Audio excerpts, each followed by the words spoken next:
Hi folks, and welcome to the first episode of 2020, and today we are going to be looking at some more of the creative submissions here at Shadow Kingdom Build Discovery, and we're going to be looking at some more of the do's and don'ts, the ways to improve, the little tips and tricks to make your builds in creative just that little bit better. But before we get on to the main video, first of all, Happy New Year to all of you out there. And guys, I'm still early on in this journey of making a YouTube channel, and I am still looking for support from as many people as possible. So guys, if you've been watching my content, if you've been enjoying it at all, then please really do consider hitting that subscribe button. It would mean a tremendous amount to me if we could get to that magic 100 fairly soon, guys. So get on board, get subscribed, and you can see all of my upcoming content. I have lots of plans for the new year. So with all that said, let's get on with today's episode. Okay, so here we are at our first plot of today's episode. This is build number 26 if you're trying to find it on the Shadow Kingdom server. This is again a builder who we have seen in the last episode, and I'm sure you can recognize his style immediately with that heavy detailing on his structures. Another big build here, but again a big build that isn't overly complex in its structure, and for me there are some interesting points to point out here for the good and for the bad. And I hope, a builder, if you watch this, I hope you don't take offense at this, just kind of looking out for things that we can help the newer builders to improve their builds. This looks like it was done, I would guess, fairly quickly. The terrain looks great.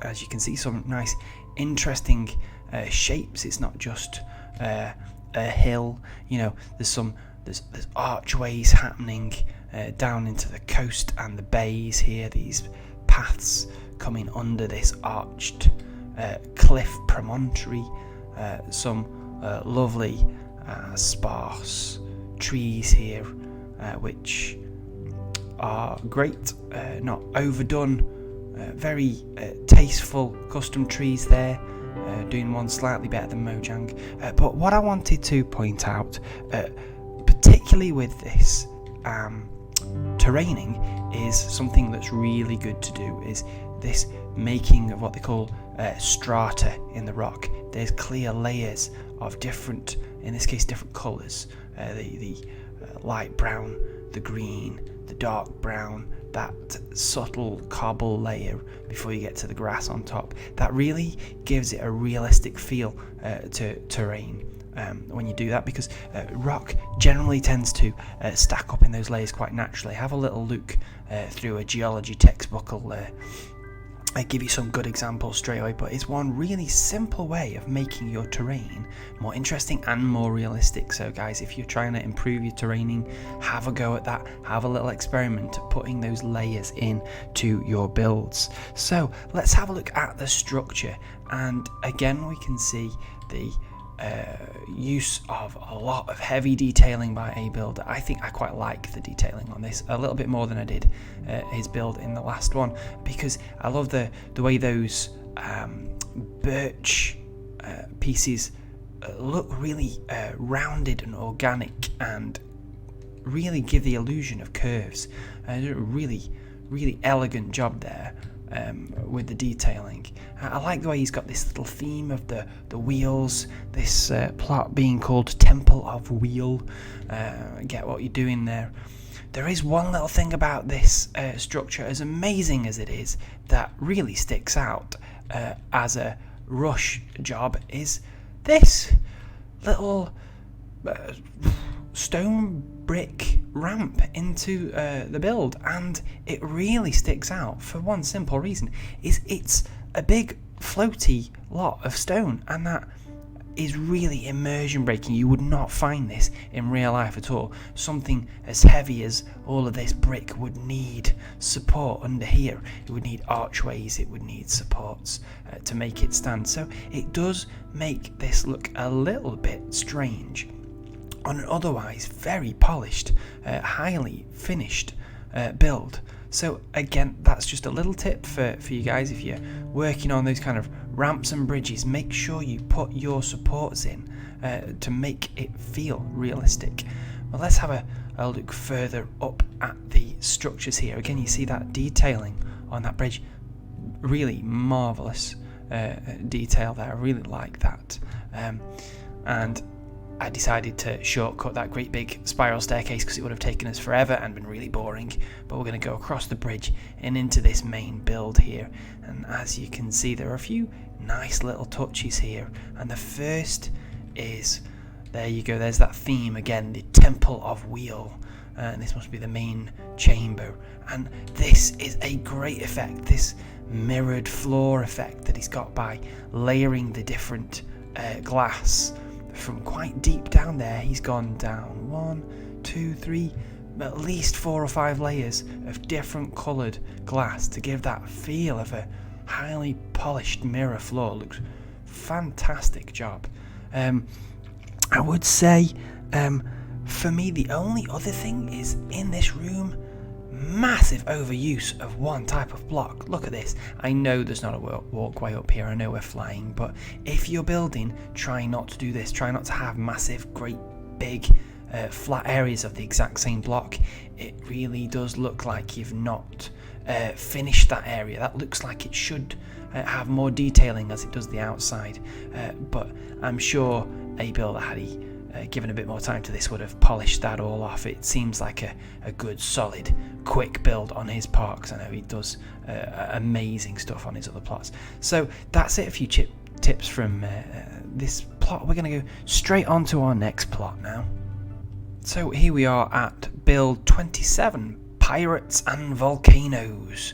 This was done by player Earth Dragon, and as you can see, we're not quite at the level of a builder from the last plot, but there is still a lot to be said for what's happening here. This is a builder early on in their game, really trying out some interesting techniques. Obviously, first of all, trying to get to grips with making realistic water, and it's not a bad effort. The use of the wave-like patterns that aren't perfectly uniform and straight, that they wiggle a little bit. That's a really good effort there, that really does go some way towards making the water feel alive. But on the whole, this plot a little bit cartoony, a little bit fun, but still some really good efforts. All of the sinking ship here is great fun. You might want to make these edges a bit more ragged as it breaks in two. In real life, that ship's not going to be cleanly cleaved in half, unless perhaps by the rather humorous pirate octopus over here, which for an effort at an organic is not too shabby. But there is one really obvious issue with this, and that is when you look at the water, it stops here. These tentacles go way up out of the water, but under the water, they're gone. If you want to make this build as an organic, just so much better, make sure you build the whole organic, not just the bit that you can see above the water. It really breaks the immersion if you see a build just plonked on top of the water. A small thing that you can do to make a build quite considerably better. I do like the idea that this build has given lots of different things to find. There's lots of little features. Tried to give it a bit of a theme, which is great fun. I think it's a good effort, not a bad effort at pirate ship there. Is very, very oaky though. Try using some different woods, different materials, different blocks there to make it feel a bit more realistic. It's maybe a tad flat as well. It's a bit more like an aircraft carrier than a pirate ship. But this floating island's great. I like the attempts to put those chains in to make it feel a bit mystical and magical. And there's this strange weird volcano structure. What's inside here? Shall we find out? We've got a path. And now this is interesting. Let's have a look. Let's see what's being done here. It's like a treasure trove, slightly magical notion from these lava gold domes. The pirates obviously meet here to discuss their targets. I don't know, what do pirates talk about? And to stash the booty, which is great fun. Love that. So all in all, not a bad effort, and some things to improve on. So well done, Earth Dragon. And we're on to a slightly smaller, more petite plot here for build number 28, the Grand Library by, let me see my notes, Masters Corp. I'm going with that, sounds alright. And this just goes to show Shadow Kingdom is a great place no matter whether you're absolute pro builder who's been doing it for years and is going for a place in the Elysium Fire build team, right the way down to fairly beginner builders, and this I think sits somewhere a little bit in between. There are some obvious signs that this is a newer build to creative, and there are some signs that they have some real potential and real skill. So first off, with the absolute sign that this is someone who's not been building for too long in creative or hasn't gone in the deep end yet, and that is the terrain. All completely flat, all completely grass, and mostly, by the looks of things, plain Mojang trees. Dead giveaway that you've not been playing on the creative server for very long. That would be seen as a rookie thing to do. So you want to make this build just that touch better very, very quickly and easily. Get some terrain, give us some slight mounds and hills and things, make some custom trees, really spend a few hours just getting to grips with how you do that. It will make every build you ever make on creative way better. But what I really want to look at, and this is where I think it gets really good, is the interior of this build is really well done. I think it's not overly complicated, but it is really tastefully done and really realistically done. If you'll notice, for the first thing is lovely palette choice. You've got the nice touch of colour from the roof. It's not too garish or outlandish, and you've got these lovely darker beams, and then you've got the lighter wood as the main walls. Really helps the structure stand out so that you can see these are meant to be beams that hold the roof up. That is a really, really fantastic way of making your interiors feel more realistic, especially on bigger builds, is doing this. A lot of people just leave the roofs as if they're floating, they've got no frames, but these arched beams and cross supports all the way down the spine of these roofs make it feel really realistic. A really clever way to make a build feel much more real without a whole lot of extra effort. And again, there you can see the big supports on the dome there. And again, these little details, not overdone, not gone crazy, but these little details on the walls in between the windows here and above these archways just give it a little bit of something. I think it's just a really subtle, nice job of interior decoration. So well done there. Really enjoyed that. Great effort. On to build 29, and this is the Cliffside Kingdom by Queen Bethic, who I believe we also had a plot of theirs in last episode. So getting a second feature already, someone who's been really getting busy on the creative build discovery here at Shadow Kingdom. And this is another great effort. Someone who's thinking about terrain. As we said on that last video, it could have been really tempting to put this castle structure just on one flat plane. This plot is certainly not a whole lot bigger than the last one, but there's been some real good use of the space, making these tiered cliffs here so that you get that pathway halfway up the cliff, breaks up the layers of the build, and some lovely variety of different trees here. the cherry blossom there, this lovely apple tree. I have to say, I just think this is a fantastic tree. I'm a bit of a geek for trees, and that is possibly one of my favourite custom trees that I've seen in a good while here. Without going super over the top, I think that's really, really nice. These are strange ones, going for a completely different style here, much more focused on these branches, which I think certainly makes for a different feel. For me, it's a bit sparse on the greenery and a bit closely packed. You can't see one tree from another, but really interesting work. I like it. One thing I would note though, if you're going to put in builds on servers like this and get votes from people or want to earn ranks, don't rush at the end and leave. Maybe these are on purpose, I don't know, but they seem a bit odd. These glass blocks hovering throughout these trees here just are a little indication that someone's rushed a little bit as they've gone to submit a build and not fully finish things off. Don't rush these things. Make sure the finishing touches are done as well as the early things. It really does make the difference. One other thing I would say is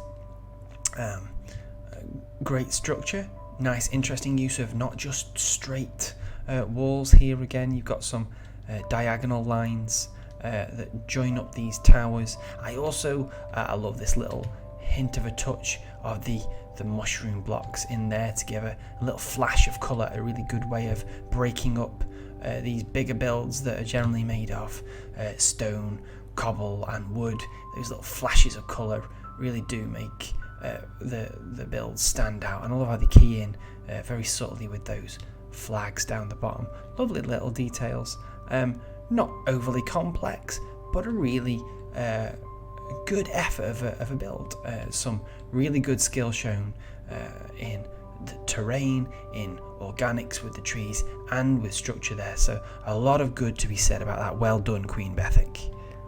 And now we've arrived at build number 30, the Savannah Observatory by Casey McNomnom, another familiar name now, and another interesting, very different plot. And I love the way that this build tries to create a feel of a slightly different biome. It's not quite the savannah of vanilla survival. These custom trees, these little patches of growth all around the place, and then these fantastic, strange, spike-like rock structures make for some good fun. I'm not sure about the use of stone brick in what would otherwise be a natural structure. Not my thing, I wouldn't have thought, but do you know what? Why not? I mean, it's all of these things are subjective. Obviously, all of these things are my opinion, and feel free to contradict. In fact, go and have an argument with me in the comments below. If you think I've said something that's completely nonsense, don't just sit back, give me a good telling off. I am well up for that. Now, let's have a little look at some of the other details. One thing that I wasn't sure about here was the palette choice. The pinks and oranges feel a bit strange to me, and again, that's personal preference. It didn't feel like they were very natural bedfellows, those colours. They don't, for me, gel so well. I do like this lovely gradation of darks to lights in there to add that little bit of detail, and the work with the granite here is great. A not so often used block. So yeah, there are things that I do like about it. I would say pay attention to a little bit of, try and learn a bit of colour theory whilst you're planning out your builds and the palettes for your builds. It will help you to pick harmonious colours where you want them, and get those decisions to be very specific and purposeful, rather than just going with whatever blocks you think that you've got handy to use. So thanks for that, Casey Nom. Really enjoyed that, and particularly your attempt at revamping the Savannah. A really good job. I would love to see that stretching out for miles and miles instead of the vanilla Savannah. another familiar name here, another build by Tim with the lots of numbers at the end of his name from last episode. You can see quite quickly as we look through these who the most active players are on creative at the moment. I think as we get higher up the numbers, they get some more names cropping up, so I'm looking forward to seeing more people's build styles. But for now, Tim, I love this little plot here. It's only half a plot, but do you know what?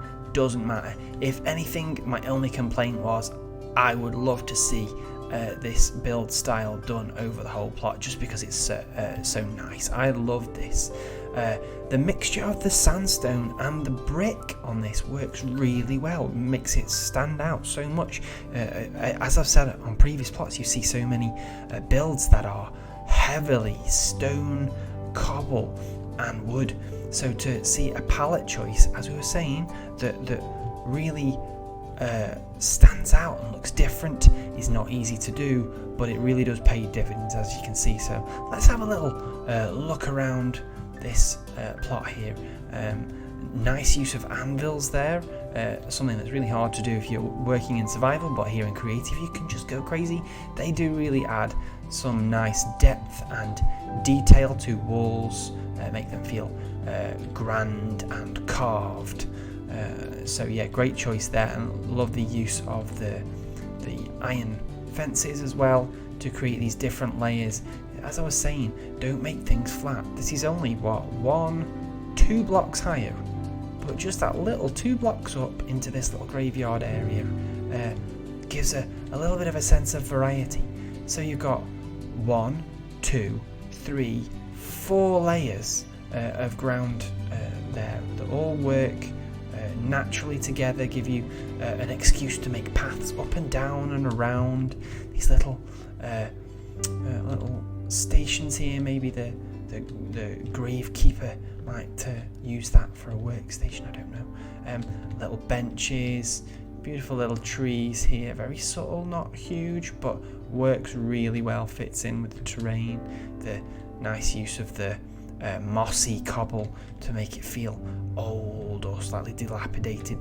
The mossy stone brick as well really does give a feeling of something being there for a long time. Really nice work. But we can't go without looking inside this fantastic structure. But before we go inside, let's just appreciate that roof. Look at that roof.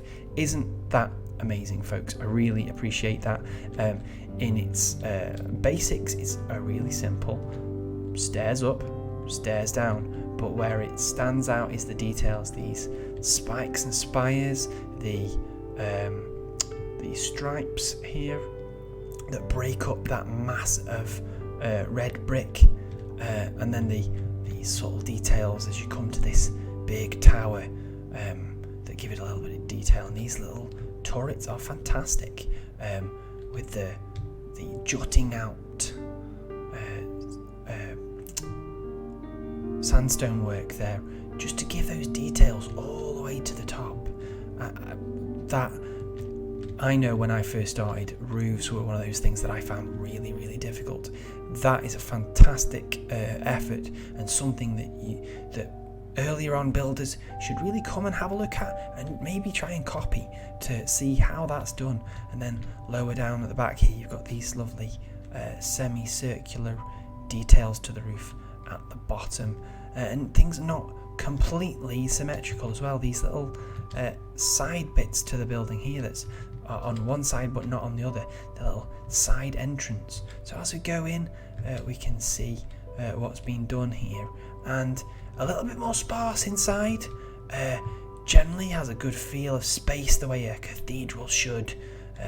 Little details there which are nice, good use of the end rods as a light source, which is always difficult when you're in a big build like this, is lighting it up. So those chandeliers work really well. So yeah, great job, really enjoyed it, thank you very much. And so to build 34 Serpent's Pass by Ryan Rocks. Full disclosure here, Ryan is a good friend of mine on the server, so whilst I will be critical to some degree, I'm going to be nice because he's a mate. but I think this, considering it is such a small plot, is a real good example of how much you can do in a small space, especially if you think about terrain. And there is a lot of terrain happening here with this ravine with the bridge over it, these lovely layered hillsides, and again a little point, but higher on one side than the other. A little sense of asymmetry, not being fully symmetrical, is a really good thing to think about doing. But let's first have a look at this fantastic organic down here in the ravine. I know he's been working hard on this, the serpent in the water. And what I think is particularly worth mentioning here is the colour palette. Some really good use of finding lots of similar tone and coloured blocks together to give it a more lifelike appearance, make it less uniform. I would say again here though, as we've said before, really those organics shouldn't stop in the water like that. They really should carry on organically. Really hard in a small space, I'm aware, but join that serpent up so that it's not fractured under the water. So let's have a look at a few of the other details. Some nice airships here. I know there's a fun thing that I know Ryan likes to do is these fun airships, and I think they're great fun. The little floating house here is great fun. We can't get into it because the door's glitched, but yeah, really nice effort here. I like the ruins on the top of the hillside here, giving it a sense of oldness. I would have liked to seen a little bit more structure to the ruins so we could tell what it was before it fell into disrepair, but a really nice way of adding little features to the terrain. I also like the little aerial landing pads here, rather like docks, but that's a really good fun touch. There is so much to this build, I couldn't really show all of it, but great effort, really like that. Some good things. Last thing, love this, love the little statue there, not easy to do, so a nice little touch. Okay, on to the last 5 builds of this episode. We're on to build 35, Castle of K-Venom, which obviously must have been built by K-Venom. So let's have a look and see what has been done. And first of all, really good effort at some terrain here, some nice work on the water. There's sometimes possibly hints of world edit use there. Sometimes when you see something that looks a bit of ball-like, you think, I bet you that was voxel sniper.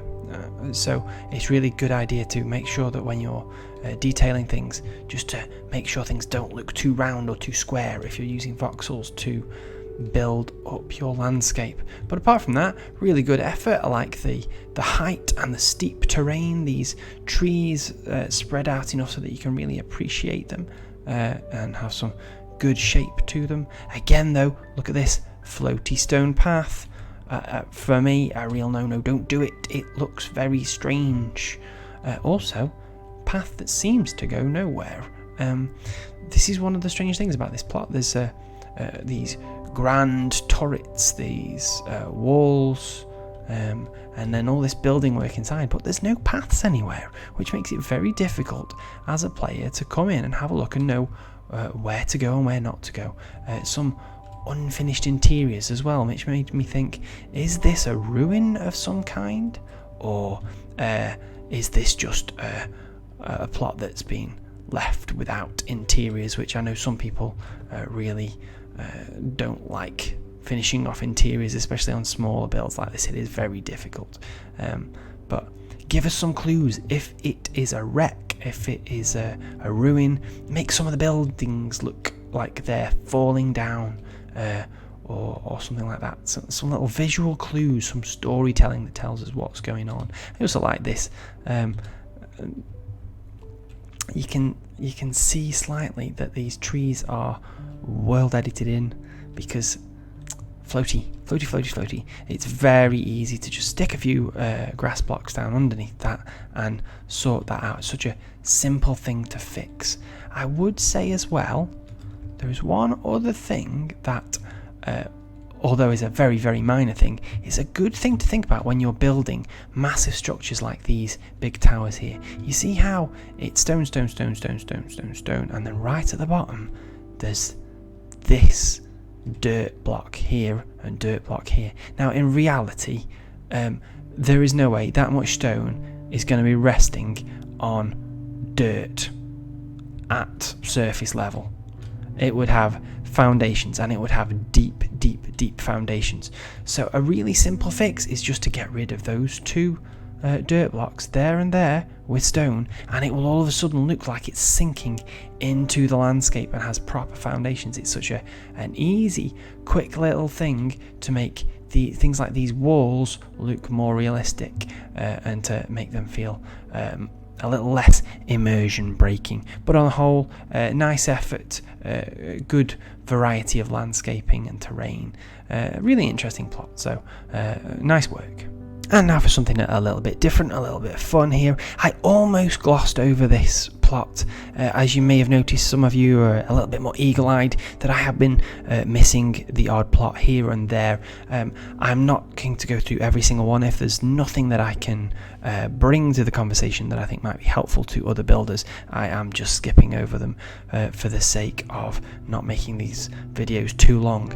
So as I said, I was almost going to skip over this, as there's not much to it. It's a simple small build, but as it's a modern build, we've not had many of those yet. I will point out some of the things that I think are good and bad about it as a modern build, because there are some things that make it work really well as a modern build, and some things that I think make it work not quite so well. So from the outside, that feeling of adjoining squares is very, very modern, kind of grand, minimalist, brutalist idea, and I like it here, where there's this open space here. The inside and outside space merges, so you're inside here, and as you walk out, you get to these balconies and this open air, but with shade and these archways. Really nice use of shape there. On this side though, it feels like there's rather a lot too much of the blue features. If you're going to go modern, if you're going to go with this style, that's a little bit too busy.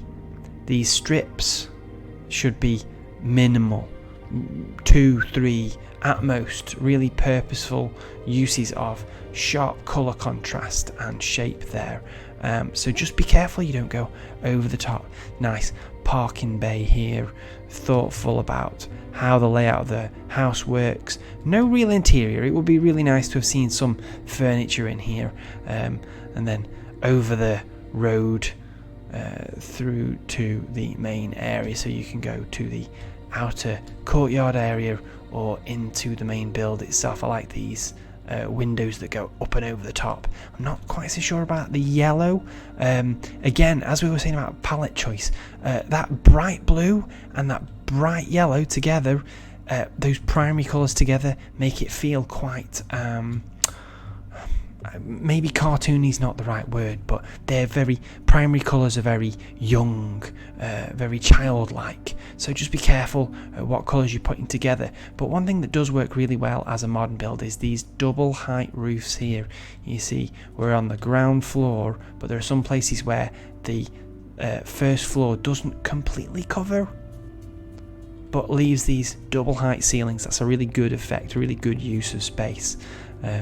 So yeah, nice build, some things to work on, some things to admire, but very nice work. And this build, as I don't think I mentioned it earlier, was built by a little Icy here, so thank you very much. And here we are at our penultimate build of today's episode. This is The Guardians by Firewell.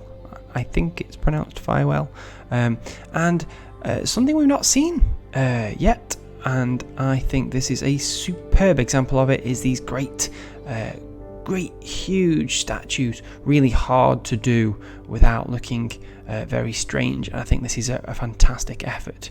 The spears are joining, feeling slightly Tolkien-esque, very Lord of the Rings. As far as statues go, that's a really good effort. It's really hard to do the faces, I find. So good effort with the helmets there. So well done. But down to ground level, and this I think actually is my favourite bit. It's this lovely little boat.